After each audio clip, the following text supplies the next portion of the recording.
What is up, everyone? Thanks for joining us for episode 122 of the Game Cast. I'm one of your hosts, Kenny, and with me is Tess. Hello, everybody. I don't know. I don't know. It's easy and then it isn't. I don't know. I was talking for a whole while and there was no tongue tied nothing, and then I'm like hit play and then it just falls out of my mouth and rolls down the street. Whatever. We are here for another episode of the Game Cast, episode 122, which is it's cool that we're at 122. Like most people don't make it past episode 75 of whatever they're doing, right? So to have a podcast go this long is really cool. Really cool. Yeah. What that means is there's some value here. Like there's some information that you're gonna want to hear. There's some comedy, some humor. There's a lot of good stuff. I'm just saying, if you want to sub to the YouTube channel, you should do so. Don't Good be idea. afraid. Don't be scared. Hit the button and the notification. I know we're doing this early, but I'm just saying. 122. We've been around. We do this. We do this. But yeah, I'm not gonna hold you too much outside of saying just to catch up. I did get to see Wonder Man. That's a big deal. One, it's February, Black History Month, so duh. But then also there's a whole lot of talk on the internet about how Wonder Man didn't get a lot of marketing, and I've already talked about that and proven how that's not the case. From billboards to, park benches to everything. But then also the show turned out to be really great. It's one of the best Marvel shows on Disney Plus, and we're gonna have a spoiler cast. I don't know if it's gonna be me and Dre, because I know Dre was like really excited about it, or if it's gonna be me and Tess. Regardless, we're gonna have a spoiler cast similar to what we did with Insecure, because the show is that worth. It's just a good show. It's worth talking about. So stay tuned for that. But beyond that, I've been also catching up with anime and stuff like that, and that actually brings us to our first topic, which is the new trailer for the Ghost in the Shell anime. That's coming to, I want to say, Netflix this year. And one of the things about the trailer, other than the fact that it looks cool, is, and getting more information about it, is that this is a new series. It's not a sequel series to the older Ghost in the Shell anime film or anime series, and is taking a portion of the way the Ghost in the Shell media works. Is they take a year or like a couple of years and they tell a story from that time period. And the original Ghost in the Shell film did that. So did the show, where it'll be like it happened between 2030 and 2035, or something happened along those lines, and the characters go about their go about their lives, and we kind of get a snippet of it. And the thing is, a lot of it was like based on the manga, but it didn't really follow it. Whereas I think this particular anime is going to be a little bit closer to the manga in terms of its storytelling and whatnot. And I think that's interesting that the creators behind this are doing it, because we've seen this a lot with like, the new Trigun series that we talked about a few years ago, with if you've seen Full Alchemist Brotherhood, how that was like much closer to the anime to the manga than the previous anime. We've seen this a lot where they're like, we're going to do this again. We're going to do it. Now, I don't want to say right, because that would make it seem like the other ones were poor, but we're going to do it in a way that's adheres a little bit closer to the original source. Or we're going to do something that is like in Trigun, where in some instances they follow the manga, in some instances they don't. And that's, for anybody who's following the new Trigun series, there's the second series of that new version is coming out pretty soon as well. I thought that it was interesting because of all the anime to tackle right now, I didn't expect Ghost in the Shell. The legacy anime usually is one of the ones you don't touch a whole lot, and especially one that is as popular as Ghost in the Shell. And maybe that's a reason to make a new one, right? Because people are gonna go see it whether it's good or bad. But it's kind of the ones where you're like, you don't want to touch. I understand like Bleach. I understand Trigun even. I understand, because those are more like, Bleach is really big and it never finished. So there's that. And so that's a continuation. Trigun, I want to say it's more cultish, like a cult following, than like a huge like phenomenon comparatively to Ghost in the Shell. I could be wrong there, but I know Ghost in the Shell got I mean, I don't think Trigun has a live action film, right? No. Yeah, Well, I mean, and if it does, it wasn't released here. facts, and and that could be a good thing depending on how you feel about the live Yeah. action Ghost in the Shell film. But it just seems like a bigger thing, and so we're also seeing the Dragon Ball Super being redone. We're seeing just a lot of like stepping backwards as opposed to forwards. And so I'm interested in how people feel about it because similarly to our conversations with the previous podcast with He-Man, it's like, who is this for? Anime is a little bit different because it's very easy to kind of keep up with it. Like if you haven't seen the original He-Man show, you're probably not gonna. I don't think there's any Right. place you can watch it right now, legally, anyways. Crunchyroll Because has Ghost in we're the all Shell. about legal stuff. Right. You know what I'm saying? And so it's a little bit easier to keep up with anime versus old like Western cartoons and stuff like that because there's they don't have that. There's no avenue for that outside of like Adult Swim and Cartoon Network and stuff like that. And even that stuff has been removed from certain places.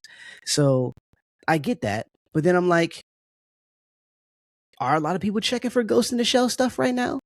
Is that maybe I'm looking at it from the wrong perspective. It's just when I saw the announcement, I was like, why? You know what I mean? Like, I'm just like, oh, I'm curious. And because I'm me, I'm going to go see it. Like, I'm going to check it out because I'm me. Yeah. But not everybody's me. Like you're not, people aren't always interested in the stuff I'm interested in. So I'm just I'm curious. Like if I'm going to go backwards, yeah, I don't know. I wouldn't touch this one. Like there's just so many reasons why this could be a bad idea in terms of, not hitting the bar that was already set by the other Ghost in the Shell anime. It could be the fact that if you are saying that you're going to adhere to the manga and you don't do that, that's a whole nother can of worms. You also have some stiff competition with the stuff that was redone. Like for instance, Netflix, I don't know if it was last year or the year before, they released Pluto, and that is Atom Boy, the part of the story where he is actually kind of dark for that particular anime, but they released that and that was amazing. Like the art in that was bonkers, and it's not your typical shonen story that's popular right now. And but it set a high bar, right? So the fact that you're gonna, not only are you gonna share the same platform with this particular anime, you're doing a similar thing, taking a story that was interesting and making it its own thing. You're also talking about the manga, like focusing on that, and so you have a lot of people who are really looking forward to, well, depending on the camp you're in, looking forward to it doing well or crashing and burning, so they can talk about it on Twitter. So it's interesting to me. What did you think when you saw the or even like, actually, I know when I texted to you, the first thing you said was what and why? Like exactly. Like I was like, I'm gonna go. I'm looking at my phone and I'm gonna go to my text. I'm gonna go to the text. Okay. This is what you said. yes. You said the trailer for the new Ghost in the Shell. You sent it to me, and I said, Right. "What is happening? Why are there more of these?" Yes. So you had a similar sentiment that I had. Like why? Like why are we doing this? No shade at Ghost in the Shell, but so that I don't sound like I'm switching sides. If anybody remembers way back, we talked about Ghost in the Shell a long time ago. I don't like Ghost in the Shell. I'm not a fan. And and I don't want to say I'm not trying to say it's a bad whatever. Right. I'm just saying that when I watched the movie Ghost in the Shell, we did talk about this a long time ago. I was left disappointed. I felt like there wasn't enough. I thought it was so good if you turned off the volume and you didn't know what you were watching. You're just like, this is some cool shit. What is this? Oh, is she beating that dude up in the water as a like invisible? That's cool. But I followed the whole movie, and this is at a time where I was just, I drink it all up, and I just didn't like this one. I was just Yeah. like, this. I feel like there's a story here, and we're not getting it. And that's how I've always felt about Ghost in the Shell. I Right. didn't. I own Standalone Complex. It's on one of my external hard drives, torrent life. But I don't remember ever watching it. I I think the concept is cool, but I've actually never enjoyed it, unfortunately. And I think there are sometimes people who are like, "Oh, you got to watch this one. This one is good. You got to watch this one." And then I got overwhelmed. I don't know which one you want me to watch and which one is supposed to be good, and if I have why I have to fish for the good one. Like Yeah. um so I when I saw that, I was like, what? Again, and that's Yeah. not me saying, "Oh, Ghost in the Shell is awful. I would never watch that." That's not true. It's just that the ones that I did watch, I didn't love, and so that's my sentiment is that, like, looking, I was like, what? My text was like, why are there more of these? Yeah. Because And I just feel like there's always a new one every several years. There's always a new one. I don't mean like every 2 years, but like, I don't know, every 7. It's like yeah, there's there's a either new OVA one. or yeah, there's always something new with it. Whether it's the live action we were talking about, or this particular anime. And nobody watched the live action. Didn't we actively boycott that? Yes, for various reasons. For Yes, various reasons. yes, Because I definitely didn't watch that, and I don't even know when it went to not theater. Like, I don't know I don't even know if that movie still exists. You know how some movies just disappear, and they just disappear from existence. right. And I feel like that's what happened to that one, because what are we even talking about? My brain hurts now. It doesn't exist. Yeah, that's how. Oh, I don't want to sit here and be like, oh my God, this is trash. It is just so interesting how that particular manga slash anime just continues to spawn babies. I think it's well partially, and this is what I was trying to make light note of, was how they told their stories. It's always a portion. It's never the Mm-hmm. full thing. I don't think they've ever released anime of the entire manga. Mm-hmm. And I could be wrong. Super fans out there, let me know. But it's always been a time period. It's always been like, um, the first one was from like this year to this year. Standalone Complex was like 6 years after that or something like that. And then Mm-hmm. the anime was after that. And so you're kind of stepping into a story each time they tell it. Mm-hmm. And depending on, if like I have to rewatch it, but I remember not liking the first film. Mm-hmm. I think I liked Standalone a little bit better, and then I Mm-hmm. liked the anime. I think the Mm-hmm. anime, like the actual series, I think Mm-hmm. because they took their time to like tell a longer story. Mm-hmm. But I remember like and granted, stepping into a story not knowing everything is actually a really good way of storytelling if you can pull it off. Mm-hmm. But I think that they did it in a way that's kind of like, it was almost like Star Wars, like episode Four. what No, that's the 4, beginning. right? And like, but like without the information prior to that, because I didn't know about the manga when I saw the first film. And Mm-hmm. so you're just like, oh, I understand some of the stuff, Mm-hmm. but why is this person the way that they are, and why are Yeah. they doing A, B, and C? Like, Yeah. I watched Vampire Hunter D a month ago, I want to say, because Mm-hmm. I wanted to remember someone was talking about it. Shout out to Ash. This was a while ago. Mm-hmm. She was saying how and Ash is a dope journalist, but Mm-hmm. it's random shout out. Anyways, she was saying how like Vampire Hunter D, the first one wasn't good, but the second one was. And I was like, I remember liking both of them. And I went back and watched it, and I was like, I understand why. There's artistically, there's some really cool things that they do artistically with the anime, Mm-hmm. that film. But if you aren't aware of what's happening, it's a rough way of telling a story where you're just kind of like assuming the audience understands all of the different elements that you're adding. It's like Yeah. jumping to a story and they just tell you these are the blah blah blah, but don't give you any like, who are the blah blah blah. I don't know them. Yeah. We don't go way back. You know what I'm saying? Like, what's their culture like? You introduce it in a way, but then you don't. kind of expound. You just kind of move on to the next point. Mm-hmm. I think Ghost in the Shell did that a lot in certain factors where they just kind of, their audience knew what was happening prior, and Mm-hmm. so you just kind of go with it.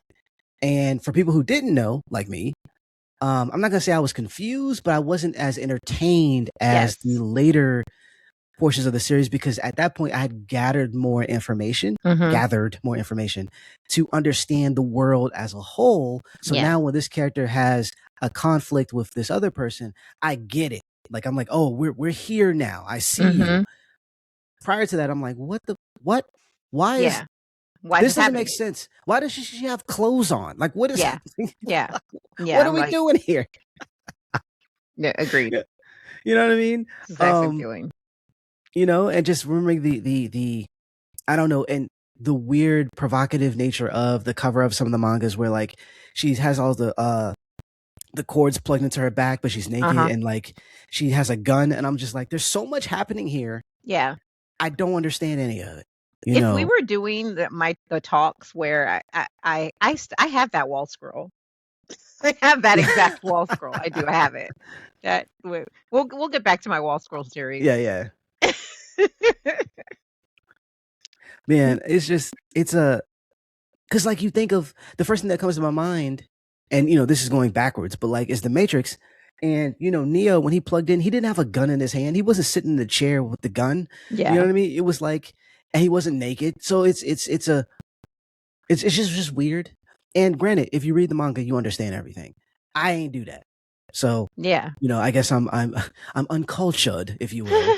But I just didn't, because I didn't, for a long time I wasn't privy to that side of things. It was just, agreed. I would watch like early television where they would show anime. If it wasn't like something like Speed Racer that came on like late at night, it was Sci-Fi Channel, because they had the Armitage the Third, and like Vampire Hunter D, Ninja Scroll. So like I would get the anime kind of like that, if it was, and that's beyond the Sailor Moons of the world, right? And so what? There's something beyond the Sailor Moons? In the sense of like Sailor Moon, Dragon Ball, like it started to go, it went popular, Right. like where everybody knows it.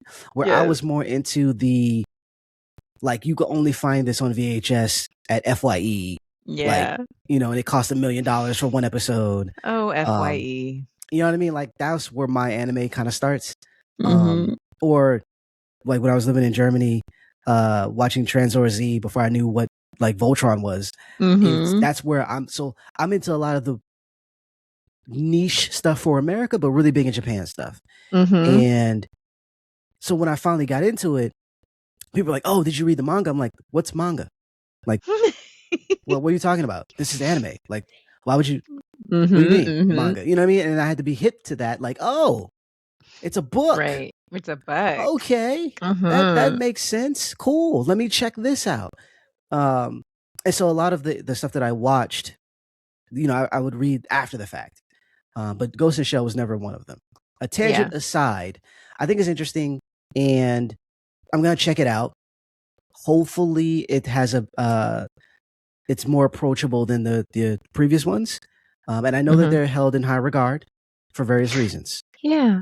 To me, I feel like, and I say this all the time, it's my de facto example. 2001: Space Odyssey. I hate that film, but I understand why people love it. Like, there's a lot of artistic things that are borrowed and shared, and it shaped cinema in certain ways. And there's also that portion with the rogue AI saying how and whatnot. I get it, but I hate it. So the next thing we want to talk about is which I thought was hilarious. And I think, I don't think you can, it's hard to make this stuff up without people like rolling their eyes. Like, this sounds like a pilot for a TV show that's kind of like The Office, which could work, but I wouldn't have thought of it. Like, I just wouldn't have. Apparently, the Writers Guild, the West, because they have the different, north, south, east, west type stuff. The Writers Guild West, their staff are either have unionized or trying to unionize, and they're actually getting ready to go on strike right before the guild itself sits back down with the Hollywood, companies, the Hulu's, the Netflixes, the Disneys, and whatever, to negotiate for the behalf of actors and writers and blah blah blah. Actually, just writers, right? And I think it's hilarious that you are advocating for something that you aren't giving the people who are working for you.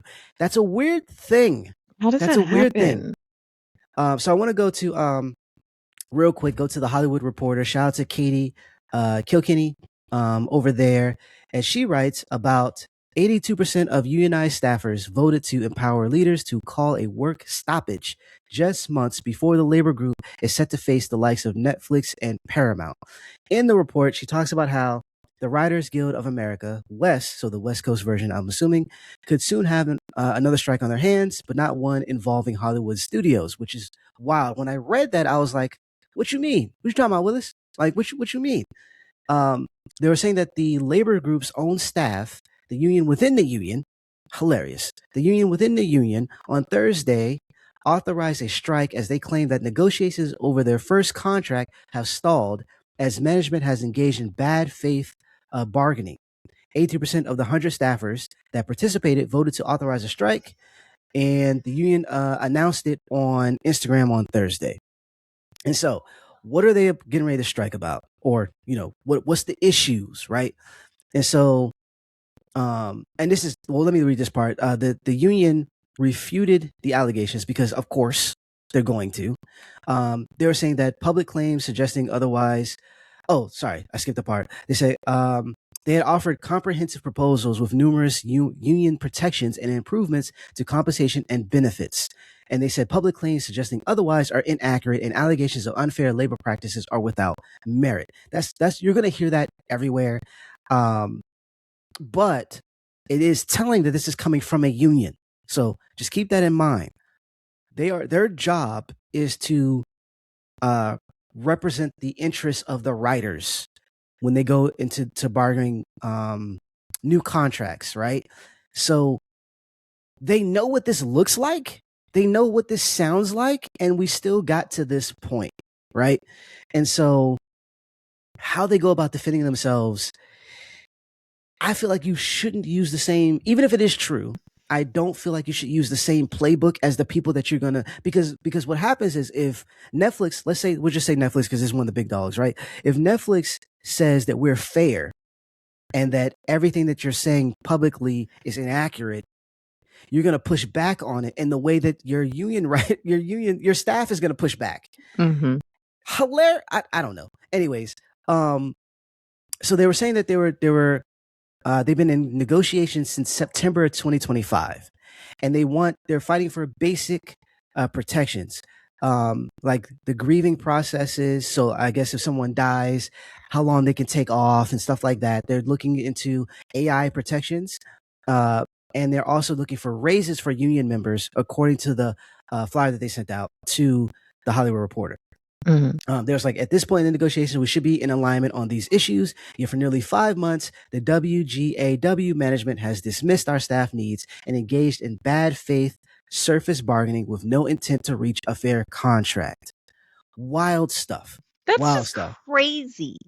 It's, yeah, like, how did we get to this point? And what do they have to worry about when it comes to AI? Like, I want to know the same thing. What is the AI? The AI is in the room with us. No, the AI is stealing the writer's work. Like, is that what they're? Like, because it's not for the, so everybody is clear. This is not about the writers. The writers have nothing to do with this. This is the union staff people who push the union's goals forward and do whatever they do, office work, clerical work, whatever. They're saying that they're worried about AI. So is it that you're worried about? I don't understand. What?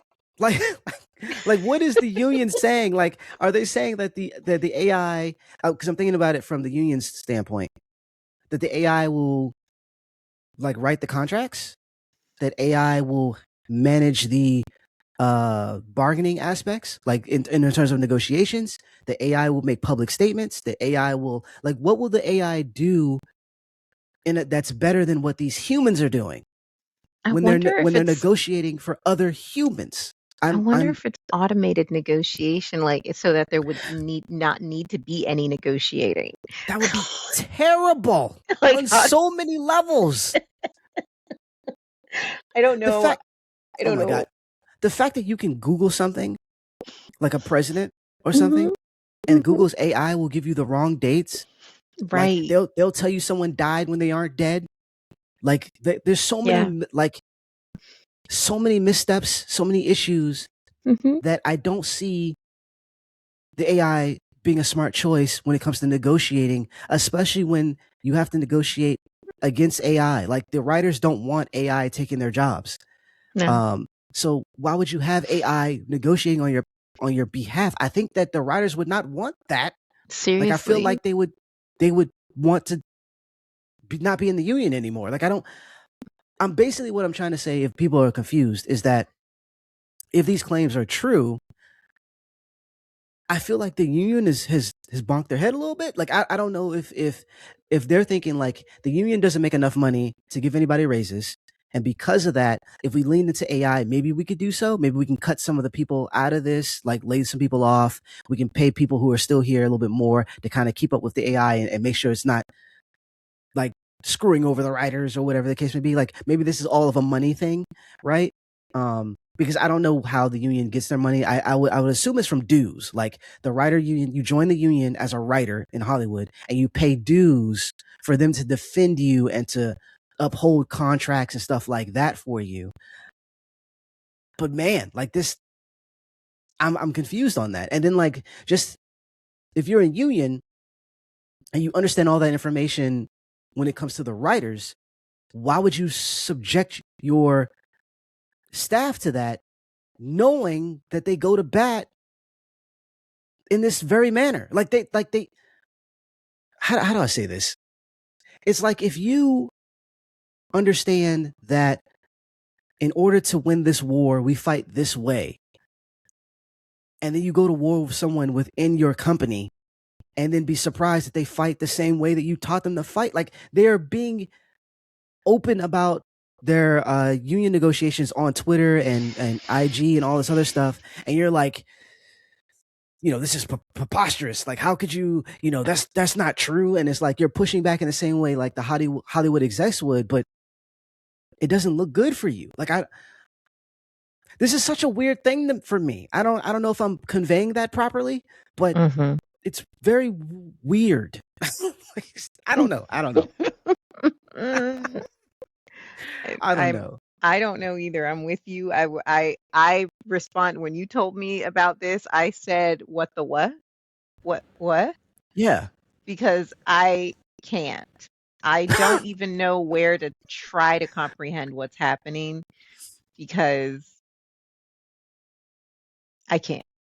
Yeah. Like it's, and you would think like maybe maybe we could get away with it because we know the tactics on how to like fight against this sort of thing when it happens to us. But you train these people to do this. Like their job is to do the thing that they're doing against you, Yeah. against Hollywood, and it just doesn't behoove you to do this. Like it behooves you to pay them well. So Yeah. then more writers and maybe it's like a competition thing. Like the writers don't have anywhere else to go. They have to come to this particular guild. In order to be into these negotiations, so we can kind of run it any type of way. But I don't think that's the case because the staff wouldn't go for that either. This is just a strange thing to happen. And if it is true, I hope that the staff, like I said with the writers, I hope they get everything that Hmm. they ask for because it's only fair. They Yeah. do all the work. They put themselves out there. If something goes wrong, they're the first people who are on the chopping block.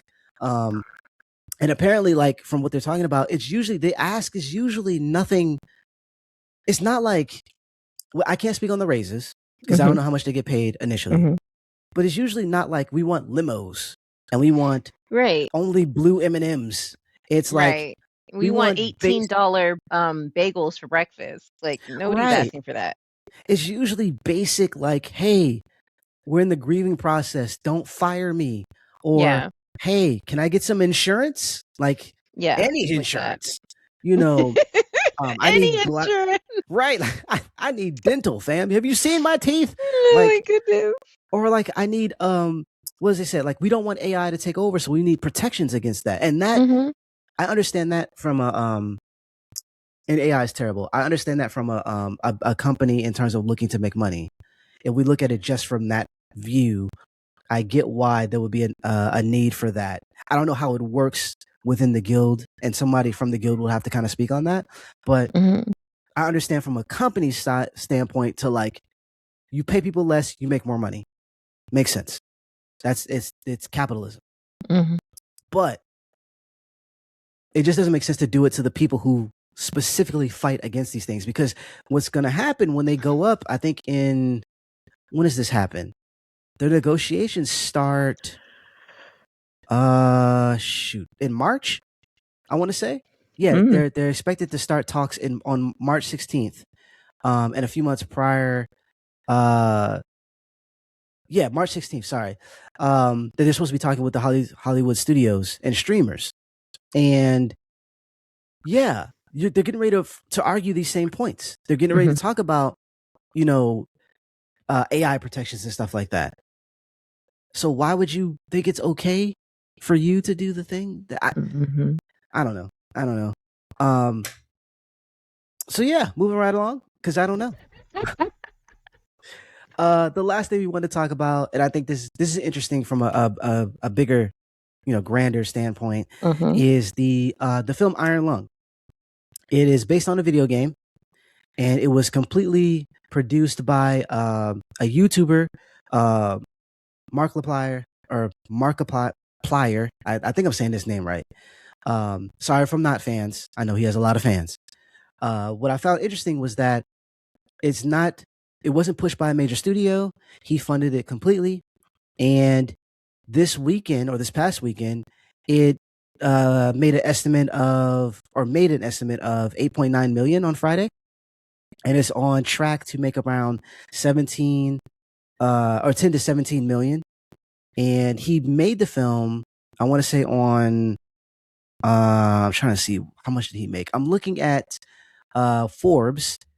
Shout out to Paul over there, senior contributor. He talks about the box office, and usually I'm not a box office person. The only other time I talked about the box office was when, Variety had that, that whole thing with Sinners.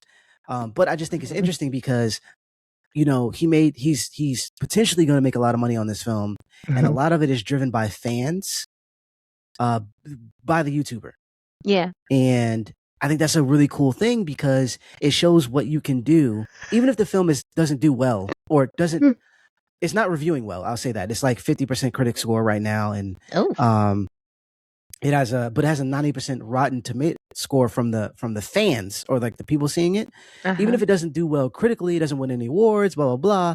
It's still a win because he has shown how I can take something like my following from YouTube and I can push it into other areas, into financing other areas, and it could be successful without the backing of anyone else and be independent. And that's huge because typically what we've seen is YouTubers will make a film, or where it's Shelby Oaks, or it's the Talk to Me. They'll make a film and then it's backed by a company. So in the case of Talk to Me, it was A24 or whatever. Like they'll either the company will help with distribution, or it'll help with reshoots and stuff like that. And same thing with granted he wasn't on YouTube, David F. Sandberg with Lights Out. He made the short. James Wan saw it. The rest is history. And so but in this case, being able to do it yourself is, very much privileged, but then also to be successful with it, that's what indie film is all about. That's what, especially horror. That's really cool. And that also goes to show like, oh, you can do things outside of your bubble of gamedom. You could do things outside of that and be successful with it. I think it shows it's a positive message for people who are trying to get into other avenues, that you don't have to go through a major company that's going to take majority of the profits, or, you don't own the license to it. You don't own, your work. the way you would want, the your branding and all that other stuff. Like there's a lot that kind of goes into it that it's all him. And granted, the game isn't his, that was developed by someone else, but the fact that he could do that and beat out, some major films like Sin Help from Sam Raimi, uh, or Sam Raimi is really, really cool. Like, Mhm. that's really freaking cool. And so I guess the broad nature of that is, how does one do that in today's market? Like, he is, he makes so much money on YouTube that, you know, it's more understandable. Mhm. But there are some millionaires on YouTube that maybe don't make as much as he does, but are looking to get into other things. Like we saw recently with Kai Cenat, who was looking into getting into fashion, and he's already been, you know, uh, you know, there's some controversy with him saying he's trying to learn new words. So he's been reading on camera and, looking at words in between, and whatnot, which I think is perfectly fine. It's what It you do when you is don't know a totally. word. Mhm. But then people make fun of him in the sense of like, this brand, shift is a ploy, or, he's just not serious or sincere, and just a whole lot of just goofiness around it. And Mhm. my thought is like, I don't care, because if he succeeds, this is showing people that you don't have to be afraid to try something new, and that there's lanes for you, with the caveat that you have to have the capital, or at least the following, right, to be able to do what you want to do. Those are positive aspects, and I'm just curious on why aren't people doing that more often, and why aren't Mm. people? Not everybody's gonna be Mr. Beast, obviously, but why aren't people trying Mm. more often? And maybe they're afraid that their audience is gonna go away. Definitely. That could be part of it. Money. True. Um, just I'm sorry. I was just thinking a very mean thought. Oh gosh. I mean, they told J-Lo not to do that movie, and then she did it.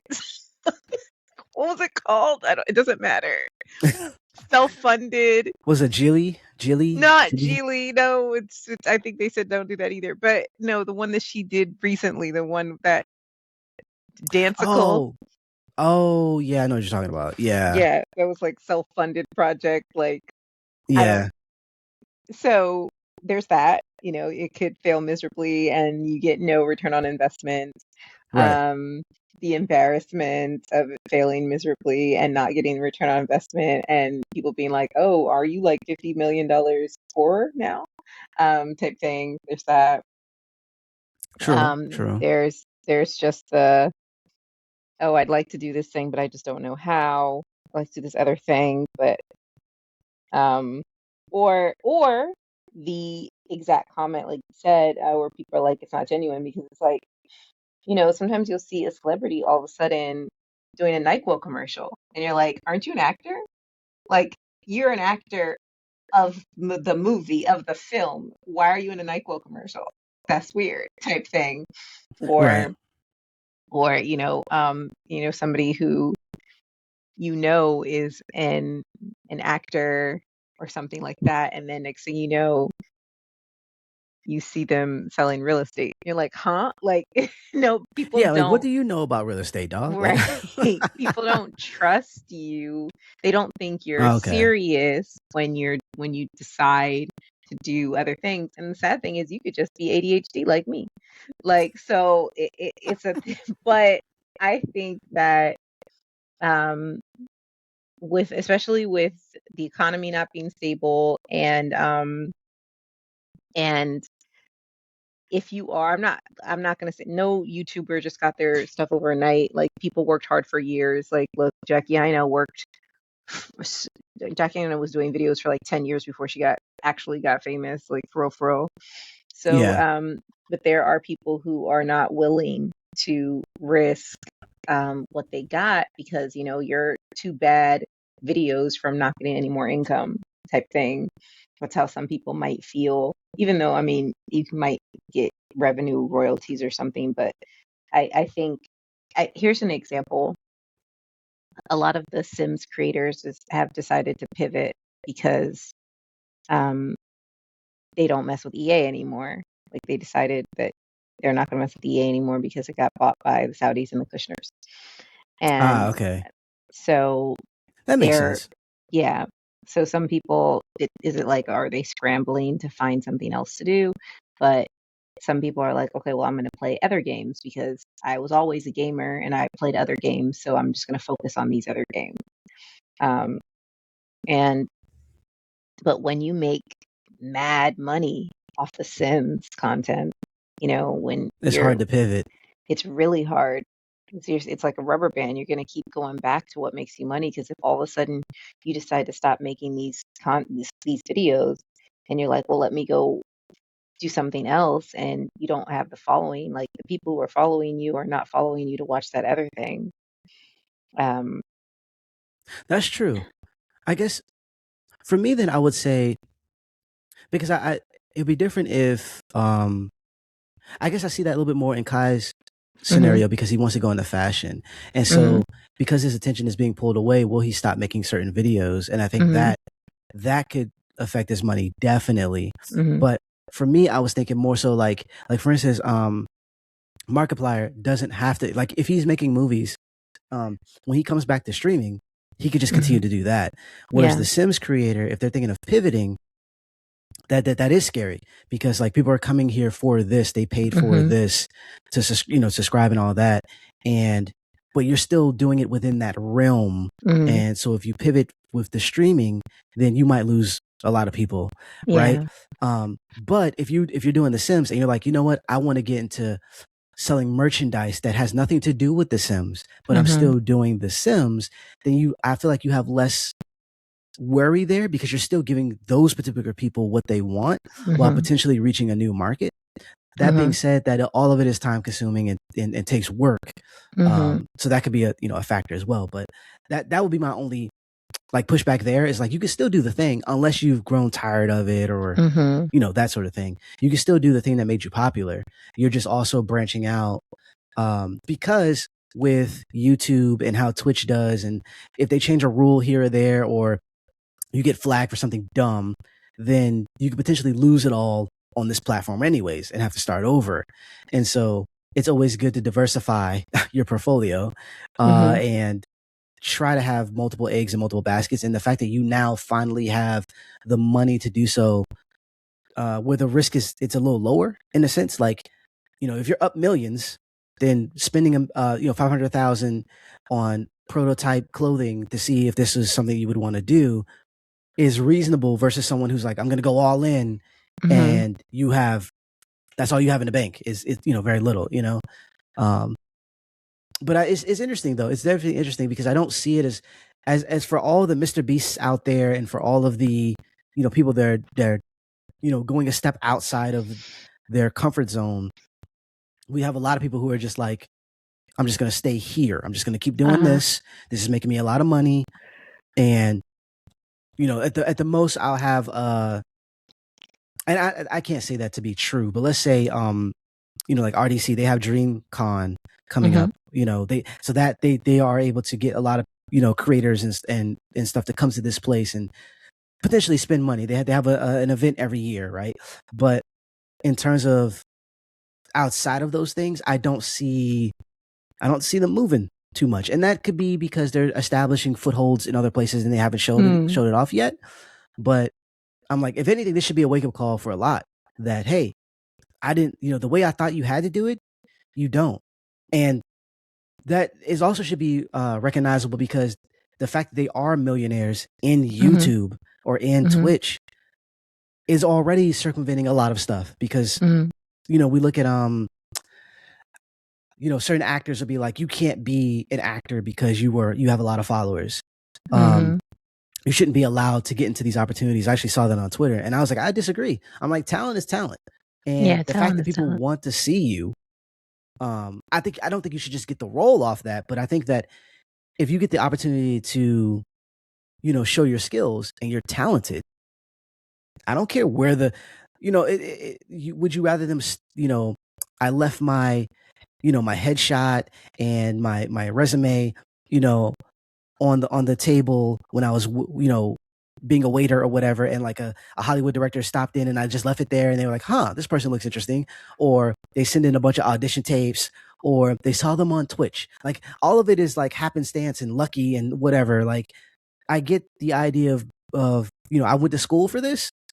If anything, I feel like if they get the opportunity and you went to school for it, you should beat them because you went to school for it. So what you worried about? Now, if they're going to be like, we're just going to bring this person in because they're, a big rapper or, some type of celebrity or, in other aspects, then yeah, that might be an issue. But if they're just like, hey, you got a following and you seem talented, let me try reading this for me, then you should nail it because you are good.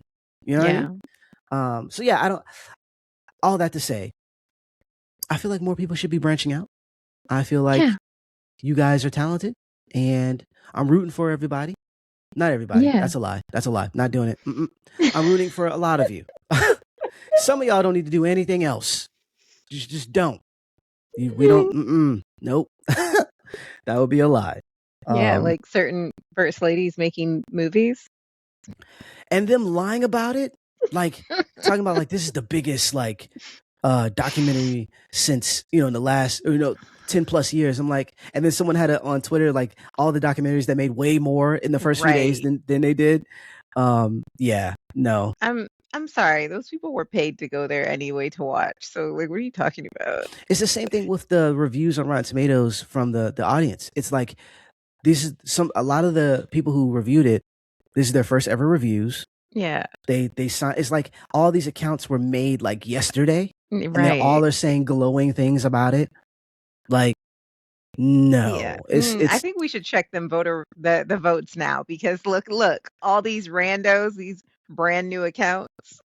Right, like just all of a sudden, like you just had to talk about this. No other film. You didn't stop by anybody else on your way here. You was like, no, I'm going straight there to talk about this film because it was so impactful. Right. No.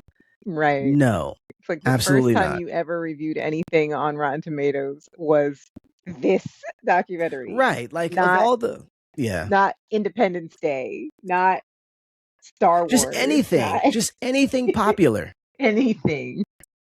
You know what I mean? Not The like, Hangover. We don't believe it. I see what you did there. But yeah, like there's not. It's just interesting, and then they're lying about it. And granted, it works though because people are partially gullible and willfully ignorant. Like it's just if I put my hands on my ears and I close my eyes and I go blah blah blah blah blah blah, you can't tell me the truth. They're perfectly fine with walking around that way. I don't understand it.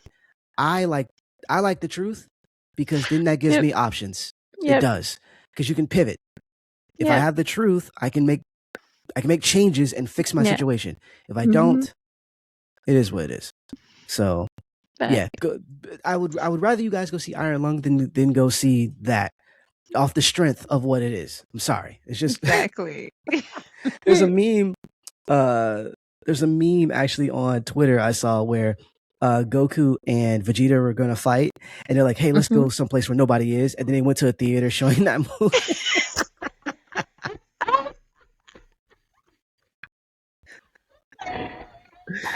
Oh, it was great. Oh man. Like I did a spit take as soon as I saw it. I was like, oh, that's great. That's hilarious. Oh my goodness. That is so good. So classically good. Oh, I love it. But anywho, that is our show for this week. Short show this week. We have a bunch of stuff going on right now. And life be lifing. But I wanted to talk about a couple of things. And shout out to Jay. Jay has been like hounding me low key about the next episode dropping, and I appreciate it. Keep us rather on our toes when it comes to this content stuff. So I definitely appreciate it. All the people who are liking and subscribing and sharing and commenting. I appreciate it, and I see all of it. So thank you for that. But yeah, if you are following on YouTube or listening on YouTube rather, feel free to subscribe and hit that notification bell so you're up on all the new content that's coming out, whether it be reviews, this podcast, shorts, and the All of Our Sims show that it is coming back. It is coming back, folks. It is. It is. It is coming back. If you're listening on, Spotify or iTunes, feel free to subscribe there. Add us to your RSS feeds, and all of that is through Audio Boom. You can check that out in the description below. That way, it's easy for you to set it up, wherever you listen at. You know what I'm saying? On your way to work, or, when you're out and about and whatnot, or you're just chilling at home. You know what I mean? I don't mind us playing in the background while you're doing laundry. Do your thing. Playing in the background. Right? But anywho, yeah, we appreciate you, and we continue to bring you some dope content. Yeah, I think so. Yeah, I think so too. And we're happy that you guys are here. We're happy that you stayed, and we're happy that you're not being a dick. Just remember that. Wash your hands, wash your faces, wash your butts, and come back for some more content. We will be back with As the Sims Turn, or another Sims. All of our Sims. Or all of our Sims. Or Day in the lives of Sims. Or General Sims. General Sims is fire. General Sims is fire. Oh my goodness. I can't wait to see the logo on that one. Yes. General Sims. The hospital in the background. All right, y'all. Well, take care, and we will see you guys in the next one. Bye-bye.